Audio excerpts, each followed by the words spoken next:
tumakbo at minsan hindi pa natatalo. Sino sa inyo ang gustong masubukan ang galing ko?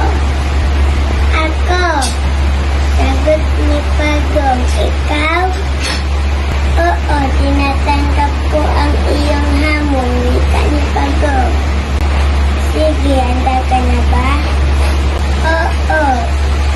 Saan tayo magtatapos, wika ni Pagong? Sa paanan ng bundok. At nagsimula ng karera.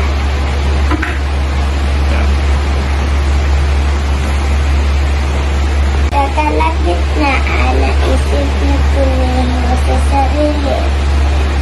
Sigurado naman ako mauuna kay Pagong. At nakatulog si Kuneho sa pamamahinga. Nang siya'y magising, binilisan niya ang pagtakbo. Nang malapit na siya sa ibaba ng bundok, nakingat niya. Nakita niya si Pagong na naghihintay sa kanya. Kanina ka pa ba? Tanong ni Kuneho kay Pagong. Oo, inip na ako kakahintay sa'yo. Ganoon ba? Wika ng mayabang na Kuneho.